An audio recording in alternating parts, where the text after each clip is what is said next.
10, 9, 8, 7, 6, 5, 4, 3, 2, Manchester 1, United have 0. reached the promised land. Well then, good morning everybody. How are we all doing? Sam here, United People's TV. We're here to talk transfers. We're here to talk the latest Manchester United news. We're here to talk about Matheus Cunha. And that's a name I don't think any of us really expected to be having a conversation about. But, you know, here we are. 15 days left in the transfer window. Manchester United need at least one midfielder. I would argue two midfielders. And realistically, on paper, you're probably saying two attackers as well. Matheus Cunha is not a name, as I said, that has really come up at any point during this summer. You know, from Anthony and Cody Gakpo and all the other attackers that we've been linked with. Today, we're speaking about Matheus Cunha. After reports emerged last night, first from Julian Arons, then TalkSport went, well, very TalkSport, said the deal was nearly done. No, it's not nearly done. But we will have a conversation about Fabrizio Romano's comments on that. We're also then going to be speaking about Cody Gakpo. We're going to be speaking about Adrien Rabiot because Manchester United want to get a deal done for Rabiot before that game against Liverpool. A game, by the way, isn't it weird in football, man? We've literally had the worst start we could ever possibly imagine. I think it's the first time in 30 years that we've been bottom at this point in the league. If we go and beat Liverpool on Monday, we'll be top of the... Well, we'll be above Liverpool. Easier said than done, of course. But Liverpool last night, Darwin Núñez got absolutely played by Anderson, who was just winding him up the whole game to the point, bang, headbutt goes in. But yeah, it's weird. So Ten Hag will be using that as energy. The players should be using that as energy. But geez, let's see if they can actually perform. I don't particularly think that. But look, who's down here in the comments? Let me see what members are down here. Atul, I can see you there. Good morning to you, sir. And good morning, Steve. I see you there. Manoil, Daisy. Oh, geez. We've got Nomad. We've got Lawrence. We've got Malps. Rob Baldwin. How you doing, buddy? Charlie Hughes. Neil Driscoll. Michael Parsons. Klein. Stephen Reacts. Good morning to all of you. Who's on Facebook? We've got Andrew Wright. We've got Mohammed Redouan. Good morning to both of you. Jonathan Robinson. Lots and lots of you joining in on Facebook and YouTube, as always. As you know, throughout the entire show, send in your comments, send in your questions. I'll try and answer as many of them as I possibly can throughout the show. I genuinely try to make this an interactive show, but let's get to it. Before I do start, the third episode 3 of this season's podcast has been released this morning. I apologize to anybody who would have listened to that in the first couple of hours. I made a bit of an error. The audios weren't synced up properly. That's just an error on my part. I thought they were, but they weren't. Alas, let me off. Please, let me off. But look, I'll drop a link to the podcast on YouTube. The pinned comment is a link to the podcast. If you're listening on Facebook, I'm not listening on Facebook, you're watching on Facebook, you can follow that link there. Download the episode. There's a couple of new members that have just joined there. Let me read your names out, give you a shout out. We've got AVN47. How you doing there, buddy? And there's one more up here. Where is it? It was Marcus. How you doing? Let me know where you're both watching from. I'll try and give you a shout out. But of course, we can't not speak about Matheus Cunha. That's going to be the starting point. I will move on to De Jong. This idea that a deal is expired for De Jong sounds a bit weird. I know it sounds a bit weird. I'll run through and explain that, but we are going to start by focusing on Matheus Cunha because certainly that is a big talking point. Jack, he's saying we've had about 70 different links since Brighton. Who do you think are the genuine first choices? Well, obviously the Arnautovic story was so misguided, that Arnautovic situation. There's going to be people that are going, Sam, that's Erik Ten Hag signing off on that. I think that's Erik Ten Hag going, Jesus, like what? I've got nothing left. I'm running on empties here. Running on empties. Yeah, I'll take Arnautovic. That's what I imagine the conversations went like. Luckily, the fans sort of, again, it goes to show, I think there's a bit of fan power. We saw it with getting the game cancelled against Liverpool. We saw it with the European Super League. Fans do have a voice and fans can have an influence. Stephen saying, look, we hold you to a high stand. Honestly, I've been angry with myself for about an hour about getting that the sync wrong on that podcast. But I'll bring someone else in now. I'll bring them in to help with the podcast. Make sure I don't do that again. That's all it's about. Sigva saying hi. Sigva from Haugesund. Anyway, nice to see you there, this buddy. Right, let's get into it. Let's talk about Cunha. The story started yesterday. I'm going to cover this as I always do. I know not everybody can join in these live streams. these interactive shows. So I will do a nice short 10-minute video on Cunha to go out this lunchtime as well, covering the full story of these links and explaining exactly what sort of player he is. But yeah, the link started last night with Julian Arons from ESPN saying Matheus Cunha is a target for Manchester United, according to my sources in Spain. He said he is on their shortlist for the forward they are looking for this summer. 23, 4 years left on his contract, but he would be keen to join United. And then TalkSport, being TalkSport, just being idiots. I don't know why anybody listens to anybody that has anything to do with TalkSport. All they do is create content to rile people up. They get Gabby Bonahor on to what was it that he said? Some outrageous shit the other day. That's all they do. They just get people on to say outrageous stuff, to piss fan bases off, to get reactions. So lo and behold, let's not be surprised if TalkSport aren't accurate. And they're not accurate here. But last night, the stories came out. Manchester United are close to signing Matheus Cunha from Atletico Madrid. Fee is around 50 million euros. Now, obviously, they've got a lot of people excited and be confused. It's like, well, what's going on here? Oh, dear. I can see down here in the comments, it looks like Santa Judge or Santa Sigmund. I'll go Santa Sigmund. It sounds better. Sigmund down there gifting memberships again. Thank you very much, Sigmund, man. I honestly can't say it enough. Anytime anybody just donates memberships to other members of the community to make it bigger and better, it's amazing. So thank you very much, Sigmund. So everyone say thank you to Sigmund. But yeah, TalkSport, lo and behold, jumping the gun. Absolutely jumping the gun. Why, honestly, for the life of me, I can't say this enough. Do not listen to anybody on TalkSport. I suppose I haven't said this out in public before. They've asked me like 3 times in the last 6 weeks. Do you want to come on TalkSport? And I've just told them every time. I said I don't want anything to do with TalkSport. Thanks for thinking of me, but move on. You can go elsewhere because it's important to have integrity, man. It really is. But anyway, moving on from TalkSport, Matheus Cunha, Fabrizio Romano said this about 9:15 last night. He said Manchester United had direct talks with Matheus Cunha's agents, as with many others in the last few days. No agreement has been reached with Atletico Madrid, and Atletico want more than 50 million, to sell Cunha this summer. Now, the immediate reaction to this story has been, he's only scored 6 goals he scored 6 goals last season. He's not a prolific forward. This is a pure panic buy. Blah, blah, blah, blah, blah. Now, you'll know full well that I've been talking about the panic stations that Manchester United are at. But I tell you what, I'm not saying this for no reason, I don't think. The Cunha story, when you look at the profile of the player, rather than the amount of goals he scored, or whether he starts for the club that he's playing for, the profile of Matheus Cunha makes a lot more sense to me than so many other attackers that we've been linked with over the last few weeks.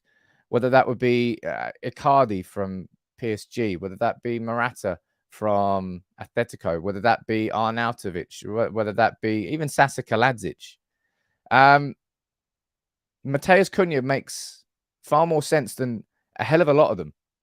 And I'll tell you what, as I say, like if you go over to Spain this morning, Cadena Ser, who's I think it's a radio station out in Spain, they're suggesting that basically Atletico Madrid won't let him go for anything less than the release clause.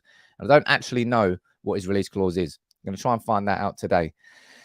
But he may well cost more than 50 million euros. And I'll be completely honest, that can't be too much of a surprise because Manchester United at this point now, even if Cunha was on a list of attackers and we've had this list compiled and it's only just coming out now and it's not particularly a panic, it's going to be expensive because of the situation we're in. Because we've just lost the first 2 games of the season. Every single player we're going after now will carry an extra few million on top of it. Rory, you're over here saying, look, he's only played like 9 full games last season. When you look at the minutes played, So his record is actually really good. Like, obviously, if you go over here, if the one thing, if we rewind to the start of the summer and we talk about the signings that Manchester United had to make, that we all felt they had to make, the one attacker that we all said that we needed to sign was a versatile forward. And that's why Christopher Nkunku was the name on the top of my list, because you understood exactly what he was at Leipzig, the fact that he could play through the middle, but also comfortable playing on the left and the right-hand side. It felt like that was what we needed more than a pure out-and-out number 9. What's on my eye? There we go. Oh, look at that. A super sticker. I don't know what super stickers are. Thank you very much, Jar. Oh, look, I don't know. I think you're from New York, if I remember correctly. Look, imagine that. Imagine that if I remember that. But look, Matheus Cunha, as I say, we're talking about a versatile forward. A bingo bango. I don't know why I just said that. But if you look at the positions he's played over his career, he's obviously played the majority through the middle with 90 appearances, but he's played 20 games on the right, 23 games on the left, 10 games as a supporting striker, even 8 games as an attacking midfielder, and 1 game down there as a right midfielder. He is somebody who has a bit of versatility to his game, right? And that's pretty damn cool. That's pretty, I say pretty damn cool. That's a weird way for me to describe that. But I would say it's pretty necessary for what Manchester United need. And this is the thing here. Again, I'm going to be covering this in a sort of full story look at the Cunha reports that's going to go out this lunchtime. But as I said, if you want to jump on and you want to look specifically at the goal scoring stats, then you're probably going to be looking at Cunha and saying that's a really underwhelming signing. This I won't disagree with down there. I think that value is overhyped. But I'll be completely honest. Every single player that we're going to be going after now is going to be overpriced. I think we all knew that Martinez was overpriced. Any player we sign now is definitely going to be overpriced. But when you look at the profile of the player here, you understand why he could fit inside this Erik ten Hag system. What do we say is the biggest problem of Cristiano Ronaldo in this team? It's the fact that he's not used to a pressing system. No matter how good, no matter how many goals Ronaldo scores for us or doesn't score for us, that he doesn't fit that system. Now we take a look at Matheus Cunha's scouting report, and we just go down here. And in turn, when Matheus Cunha is compared to all other forwards in European football, he's in the top 5 percentiles for pressures. He's in the top 1 percentile for tackles made, the top 7 percentile for interceptions made, and the top 10 for blocks. He is a pest of a footballer. And that's kind of what he's known as. I say what he's known as. That's a little bit harsh. He's not known as a pest. But he is somebody who has a huge, huge work rate. He's somebody who really puts himself about on the pitch. And positionally, in terms of here, I've seen him compared to sort of Roberto Firmino. You know, Firmino at Liverpool. I mean, was he a number 9? I'm not even sure he was a number 9. Nobody really could put him down in one position. He kind of floated in and around. That's effectively what Matheus Cunha is. Now, what I'm going to do is I'm going to do more research on him before I bring in the video out in lunchtime. All right, okay? And I might try and get someone on for an interview, try and get a little bit more detail. I'm going to have a full scouting report out on Matheus Cunha either later this week. Let's see what goes on. But there's no doubt that Cunha is overpriced. All right? First and foremost, I completely agree with all of you there. 50 million. I mean, by the sound of it, more than 50 million. It's a bit crazy. But Fabrizio Romano here has confirmed that we are in talks with his agent. And we've been after a forward all summer. I'll speak about Anthony in a little minute. I'll also speak about Cody Gakpo. But the way things are going with Cristiano Ronaldo, I'll tell you what. United could really do with 2 top-level attackers.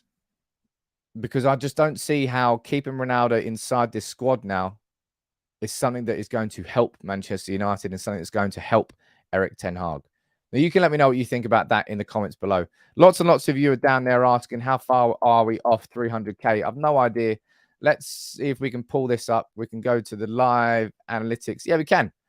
Let's see if we can do this.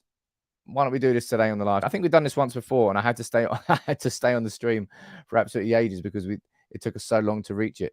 Let's see if we can do this today, all right? Because it's fun doing these things live on together.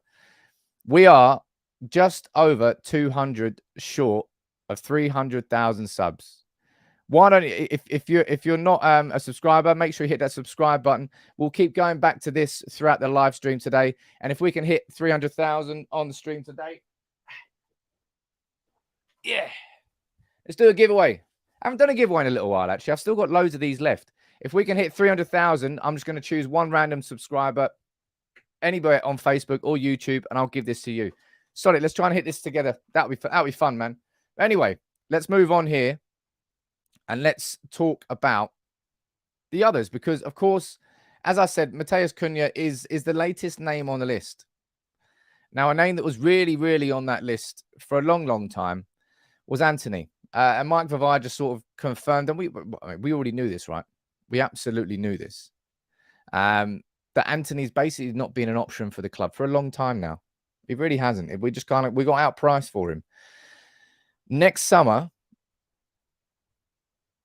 I'll be interested to know what you think about this, right? If you type the name in the comments, because next summer, Christopher Nkunku is going to be available for 65 million euros. That's his release clause. He's just signed a new contract extension. Would you rather sign Christopher Nkunku or Antony next summer? If you had a choice, you can only choose one. Obviously, Antony, I wouldn't say a completely different type of player to Christopher Nkunku, but say he's a pure right winger. Whereas Nkunku is somebody who plays through the middle. He can play in the number 10 role. He's a bit more versatile. I'll be interested to know what you want, who you think down there. Jonathan, you're coming in, you're feeling very chipper this morning. You are saying, oh my God, so many people firing in comments. We won't get Nkunku, Rice, Bellingham or Antony. Next summer, yeah. Bellingham's going to be the story next summer. The absolute story next summer. I'd love to sign him. Let me go down here and see what you're thinking. Who would you want to sign? We've got a fan, you think Nkunku down there. Quite a few of you want Nkunku, I'll be honest. Or you're saying that as well. But Antony, I'm going to call you Antony for now. Why not?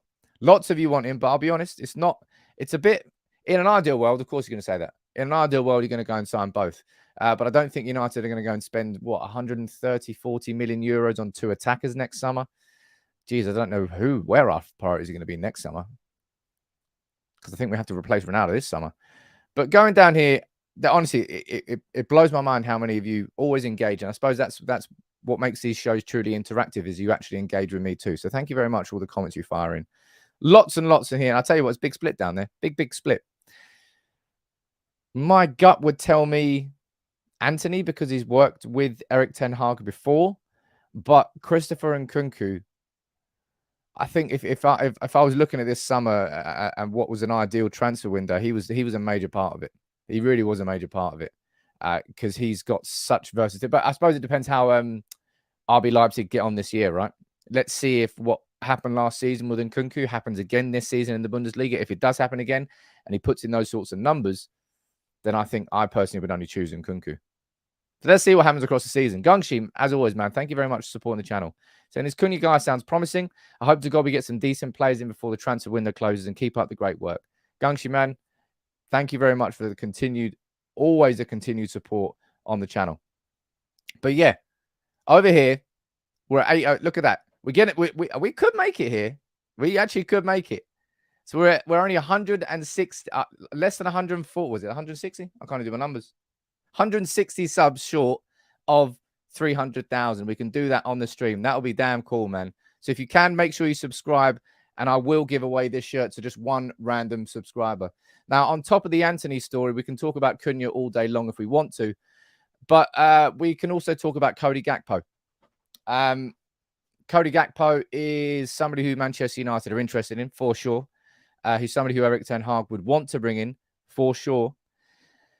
But unfortunately for Manchester United, because of this game and because it's a two-legged affair, this is not something that's going to get resolved anytime soon. Rangers are playing PSV in the Champions League qualifier tonight. The first leg at Ibrox. Second leg on the 24th of August, I believe. And yeah, Man United won't be getting Cody. Even if Manchester United are going to be signing Cody Gakpo, because of this game, because of the two-legged affair, we won't be signing him anytime soon. We would have to wait another 8 days or so and then go after him. So if Cody Gakpo does join Manchester United, it's definitely going to be in the last week of the transfer window. So I'll be interested to see how these stories develop around Cunha. As I said, it kind of started from Julien Laurens from ESPN yesterday. TalkSport chatting shit. A deal was not close for him, man. It's just that we're talking to his agents. And it was Fabrizio Romano who confirmed that over here as well. We're in talks, but Atletico Madrid don't particularly need to sell. But Cunha, as I say, if you go down and look at his stats, he is a versatile forward. And that, I believe, is something that benefits Manchester United more right now than signing an out-and-out striker. That's what my gut is telling me.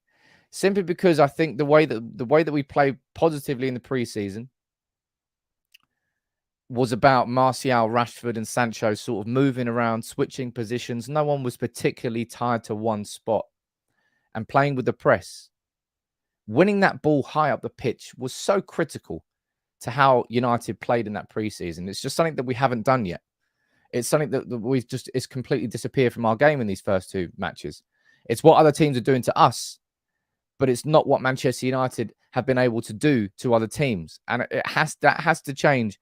I mean, it has changed against Liverpool. It really, really does. Hey, Salim, what are you doing, man? Salim's down there throwing in. You see that? You can't see it. Why? There he is. Salim throwing in 10 gifted memberships. What an absolute don. Thank you very much, man. How short are we? Where are we at? We're 842. Let's see if it flies up at all. 844. We're going to get there. I tell you what, we might make it. I think last time I did this, I was like, I was lingering around for ages trying to wait for it to go up there. But we only need 140. And I reckon we've got half an hour here. So 140.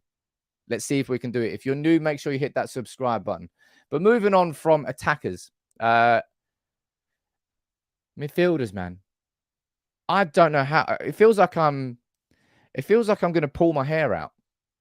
The amount of times I've had conversations about the fact that Manchester United need to sign midfielders on this channel, I'm sick to the back teeth of it. It's almost like we're doing it on purpose. Like we're just avoiding signing the players that we desperately need. It's outrageous.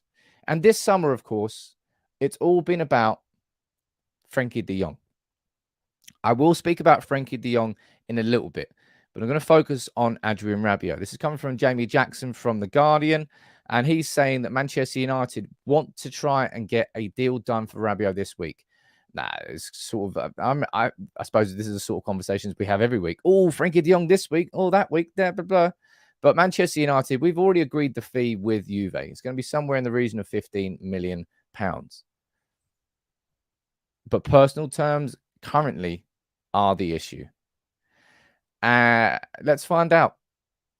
I suppose the concern for me would be, even if Rabiot does come in, and even if Rabiot turns out to be a fantastic signing for Manchester United, then it's still going to take him a bit of time to adjust to the Erik Ten Hag system, isn't it? The Ten Hag system isn't something you can just walk in and go, sweet.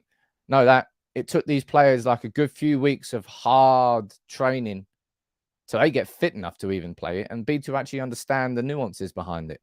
So even if Rabiot comes in, I can't imagine him coming in straight away and going into that starting 11. Let's hypothetically, I like to know the answer here. If Manchester United sign Adrien Rabiot by Friday, I don't think it's going to happen because I know Manchester United, but let's speak hypothetically here. If we sign him by Friday, do you think he goes into that starting 11 against Liverpool? Type yes or no. I'll be interested to know where you stand on that. I think that's a good question to ask. Going down here, mate, everyone.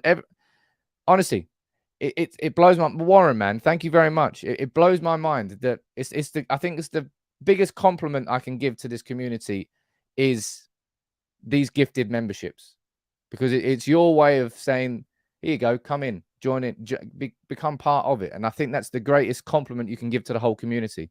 You enjoy it so much that you want others to be part of it. So honestly, Warren, thank you very much. Salim, thank you very much. Just thank you, everybody.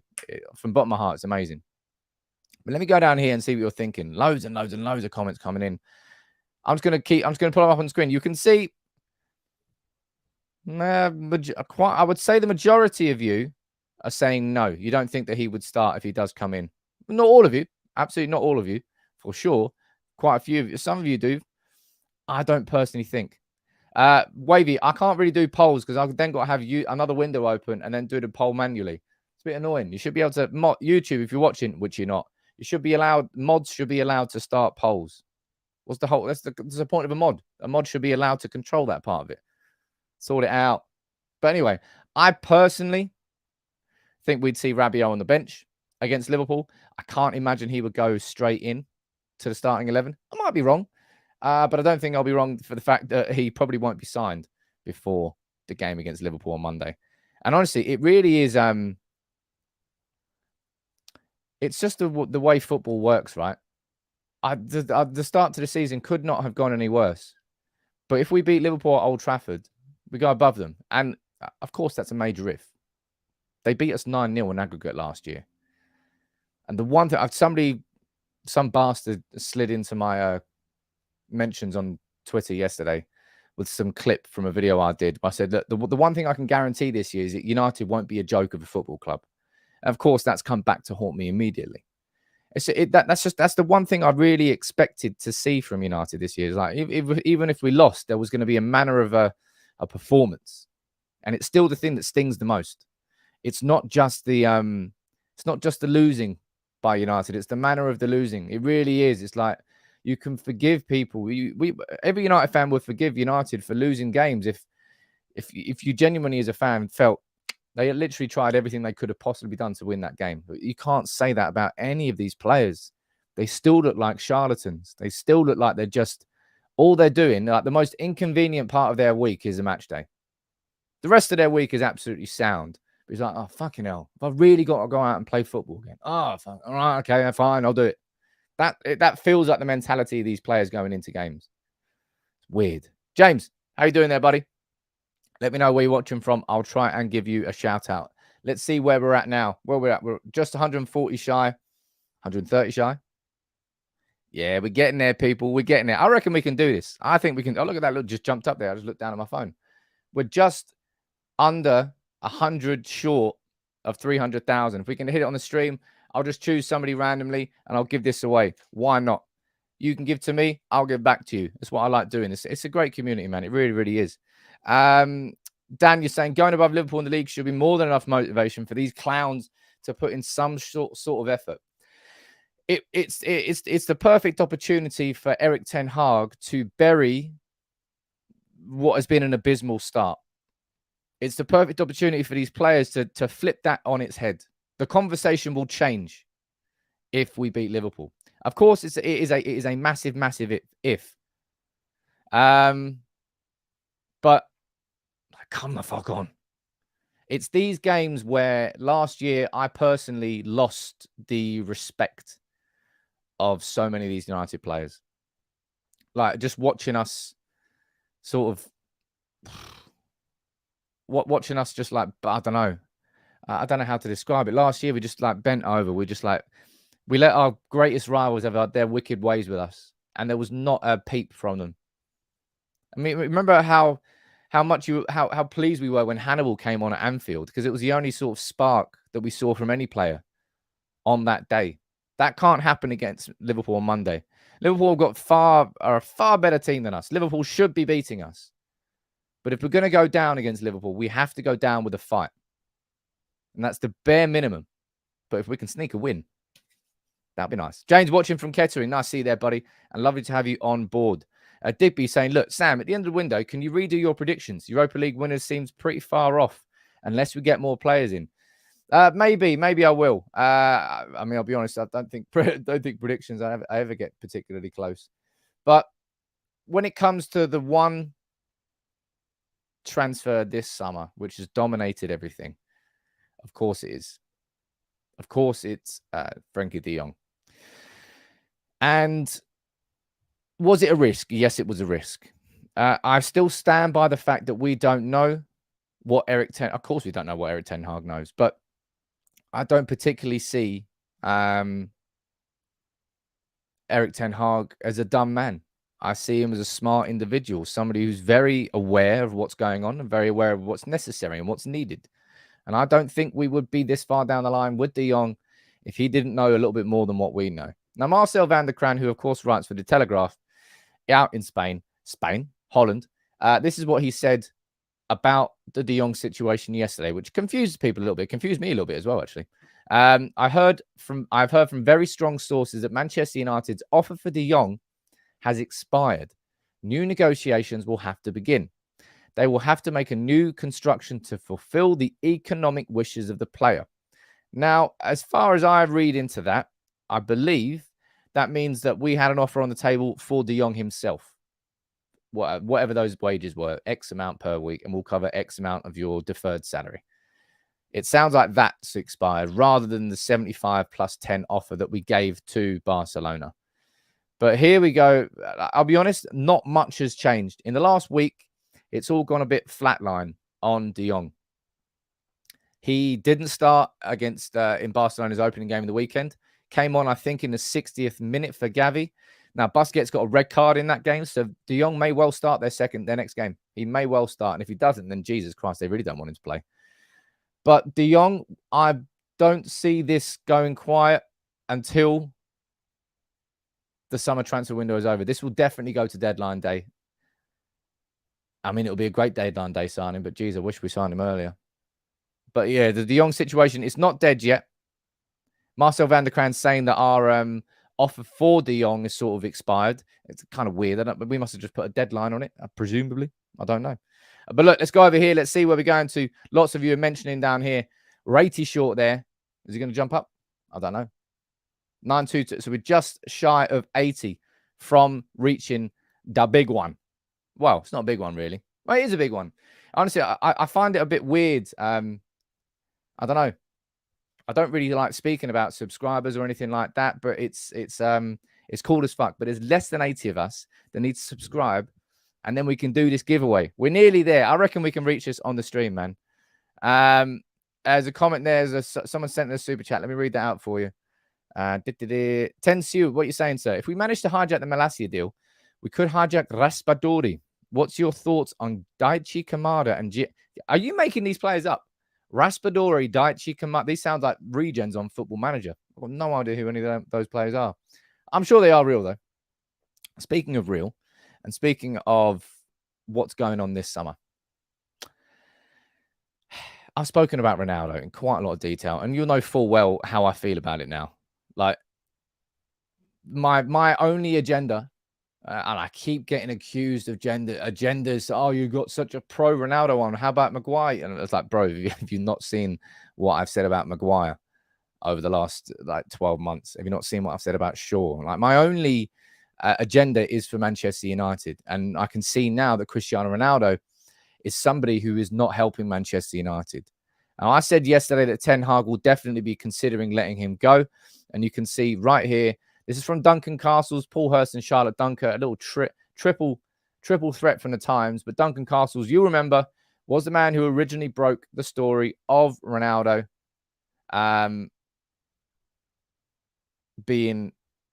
wanting to leave Manchester United. And I go down here, and it's so... honestly, it makes me angry. It makes me angry. I fucking love Ronaldo. He's quite literally the greatest player I've ever seen in a Manchester United shirt. But he is a petulant little child. And how can you argue otherwise? The dude's eating on his own in the canteen. The dude's flat. He doesn't want to be here. He's trying to force his way out of the club. Why is any United fan supporting anything he's doing. Oh, he's the greatest goal scorer of all time, Sam. Yeah. Yeah, I know he is. But people, like, you're not United fans if you're supporting what Ronaldo is doing. And it blows my mind. It really blows my mind, honestly. The only agenda I've got is pro-Manchester United. I want to see Luke Shaw dropped against Liverpool because the guy's been playing absolutely cack. I wanted to Harry Maguire removed as captain. I disagree the fact that I wanted Harry Maguire sold, ideally, but that's not happening. It's just there's no individual personal vendetta or agenda. Why would I want that against, like, literally? He's not my favourite ever player, but he's the most exciting player I've ever seen playing a Manchester United shirt. For the life of me, I don't get why anybody is riding Ronaldo anymore. It's fucking weird. It's just straight up weird. All right? And that's all I want to say on it. Well, it's not all I want to say on it. I have to keep talking about it. But he's got to get out of the club. He doesn't want to be here. And he's damaging a dressing room now, which Erik ten Hag is trying to put together. Erik ten Hag is trying to build a dressing room where everybody wants to be there. And you've got Ronaldo who does not want to be here. And whether it's Ronaldo, Maguire, Shaw, McTominay, Fred, Rashford, De Gea, any player, if they don't want to be here, I don't want them at my club. And that is a very, very simple logic. Really, really is. So anybody who's trying to do that as a personal vendetta, you're trying to find stories where they don't exist, people. You're trying to create... let's leave it. But let's see if we can reach it. What are we at? We are just shy... Oh, well, is it 70? So, yeah, it's just about to hit 60 shy. Yeah, we're definitely going to hit this on the stream, people. One of you is going to win this bad boy, and it's cool. We can do that. It's really, really fun hitting milestones on streams live together. It really, really is. Stephen, what you're saying? If Ronaldo wants to leave, let him leave and get rid of the rest of the deadwood as well. Give players that want to play for the badge a chance. Tony, you're down here saying, look, no one wants him. Where will he go? I'll be honest, that's the only, in my opinion, that's the only reason Ronaldo's still here. Ronaldo's here because there have been no suitors. His agent, Jorge Mendes, went and hauled him out to Chelsea, Bayern Munich, PSG, Juventus, and the answer was no every single time. That's the reason Ronaldo's still at our football club. But it's I would say this Ronaldo situation has been one of the most not divisive. It's the wrong way to describe it, but I'm blown away by the fact there still are seemingly so many United fans who want to stand up for Ronaldo. Oh yeah, but United haven't signed any players this summer. Yeah, I know that he's got the mentality. Yeah, he does, but it blows. It staggers me. I know that Ronaldo might have some justification for not being happy at the club, but to be acting the way he is acting, nah, man. You can talk about him being the biggest professional in the world. What I've seen in the last few weeks goes massively against that. And I remember when Ronaldo left the club back in 2009 as well, and he agreed with, I think it was Sepp Blatter, that he was being held as a slave at Manchester United. He still played pretty damn good the season after, but he wasn't this player from the season before, and he didn't become the Ronaldo that we all know until he went to Real Madrid, until he got what he wanted. And that's what Ronaldo has done his entire career. He's done what he wanted to do when he wanted to do it. And that mentality is what has made him the greatest of all time. But that mentality is also making him right now a petulant little child. Jitsu, how you doing there? Nice to see you joining as a member. But yeah, my God, this Ronaldo situation, it's crazy. Speaking of crazy, right? I'm sure you saw Monday Night Football last night. And did you see this? Because this was staggering. What we'll do is we'll run through this together because there are so many names in weird positions on this list. I think that Sky Sports were trying to piss people off. I think we're going to reach this quite soon. Where are we now? We're at 45 short. Is that going to jump up anymore? No. Right, we're 45 short. So anybody who hasn't subscribed, make sure you subscribe to United People's TV and we'll hit the magic 300K here together. But look at this. As I said, this was crazy. So this was Gary Neville and Jamie Carragher last night on Monday Night Football, ranking every major signing that we've made since 2013. And they've only put 2 players down as successes. And I'll be honest, I don't really know where to start here. There are so many people in the wrong. I could almost do a separate reaction video on this. Honestly, they must have just done this just to wind people up. They really must have done this just to wind people up. Because Marouane Fellaini, I wouldn't put him in a red. I don't particularly like him. I put him in an amber. Juan Mata, how the fuck are you putting Juan Mata in a red? That's made me quite not angry, but Juan Mata in a red. Are you being crazy? In he goes into an amber. Rojo, you can stay there. Di Maria, you should be down at the bottom. Daley Blind, down as a red. I mean, what? He should absolutely be an amber. Memphis, yeah, you could argue red. All right, you can argue red. Darmian, you can argue red. Schneiderlin was a red. Martial, bro, I think it's a little bit harsh. But if you want to argue it, you can probably argue it. I would probably put him in. I would put him in an amber as well. Erik Bailly. I mean, I wouldn't put him down the same level, anywhere near the same level as Schweinsteiger and Di Maria. But I mean, I put him at the bottom of the amber. That's what I would go for. Mkhitaryan, yeah, he can stay in red. I mean, Paul Pogba. I really wasn't his biggest fan at Manchester United. I really was not. But you can't put him on the same level as Angel Di Maria. He would have to go into amber. Lindelof, definitely in amber. I mean, he's not been that fucking bad. Lukaku, yeah, you can stay there. Sanchez, well, you can definitely stay there. Diogo Dalot, that's a little bit harsh. Again, Dan James, right, fair enough, you can argue that. Wan-Bissaka, I agree. Van der Beek, I'm not going to argue to move him anywhere, really. I'll be completely honest. Alex Telles, yeah. Ahmad, well, as it stands, yes. And Jadon Sancho. You're dismissing Jadon Sancho down there. I mean, ridiculous. And look, a lot of people are going to say Harry Maguire. How are you putting him in the amber? How is Fred in amber? I would definitely put Fred in amber. I would definitely put Shaw in amber. I would put Matic there too. Yeah, if you want to. But honestly, I think they just did it to make people angry because it's such an outrageous list. And I honestly don't. It's crazy. It really is. It is almost worth a separate video to react itself. But there's too many important things going on at Manchester United at this moment in time to focus on that. I need to do the Matheus Cunha video this afternoon, and there's also a thread that I want to speak about next on the Glazers that we need to have a conversation about too, because it's so important that we focus on what is necessary at the club. And I've said this. I think I said this yesterday. I said it on the podcast.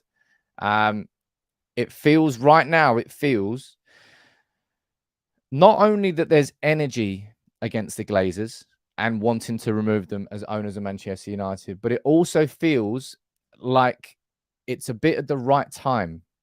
And I think I might do a separate video on this in itself, because I feel like this is a big thing that needs to be focused on, because the Glazers' strategy at Manchester United was to turn us into that commercial powerhouse, which they did up until 2017. And since 2017, our commercial ability has flatlined and actually gone downwards.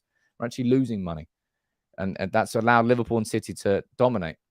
But their strategy has always been, when you finish in the top 4, reduce the spending. When you finish outside the top 4, increase spending to get back into the top 4. That's been the Glazer business model. But the top 4 now is so competitive that the amount of money you need to invest to get there is insane. Now, this thread here from Swiss Ramble, I am going to do a video on this separately. I don't know what day I'm going to release it this week. I might do it on Saturday because we don't play, of course. No, actually, I can't do it on Saturday. I'll do it on. I don't know what day I'll do. Maybe I'll do it on Friday. But I'm going to do it like I'm going to title the video the most important Glazers video that every Manchester United fan needs to watch, because this thread here is really going to detail. It's a fantastic thread by Swiss Ramble. If you don't know who Swiss Ramble is, I believe he's based in Switzerland, a football financial expert. And in here, he breaks down. And honestly, this has got a lot of data, a lot of information. I could keep going and keep going and keep going. Oh, look, there's a moose. Anyway.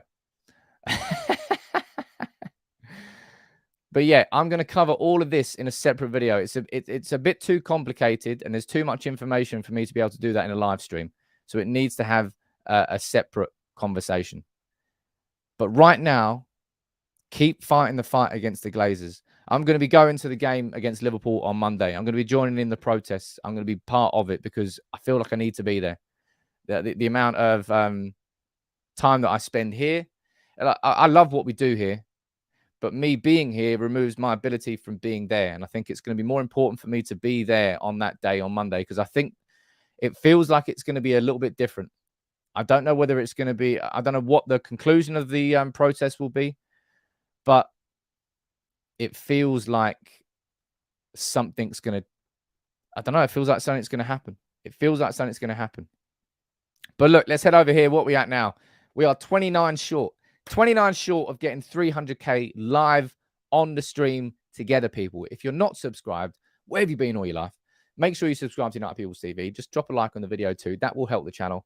And then I'm just going to choose one random subscriber, member, I don't know, anybody to give this shirt away to as a thank you for helping us get here on 300k live on the stream together. I'll leave that on screen now. There's quite a few of you down there in the comments. You're asking me about Michael Knighton.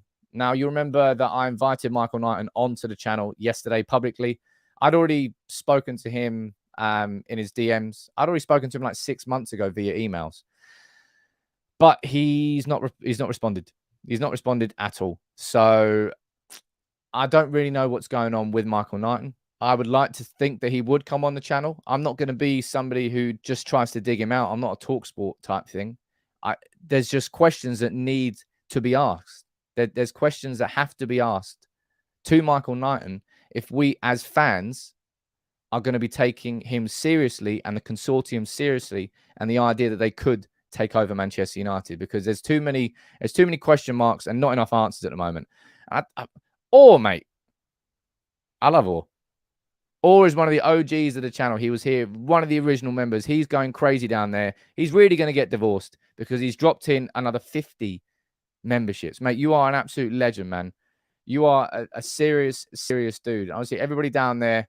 Oh, exactly. Wow, indeed. I was going to bring up a comment there. That's from him there. Or you are an absolute legend of the game, man. And you all are. Honestly, the community that we built here has been, it's been built off the back of positivity.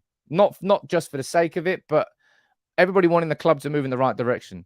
Negativity is not a currency that I thrive on. I don't do well when United is shit. I'm bored of United being crap. That's why I'm so excited about the season, is why the start of this season has hurt so much. Siram, you're saying, good community built here. Who do you think will sign from these four? Frankie, I don't think we'll sign him now, but I really, really want us to. Rabiot, we will. Anthony, we won't. And Cunha, whether it's Cunha, whether it's Gakpo, I don't know who it's going to be.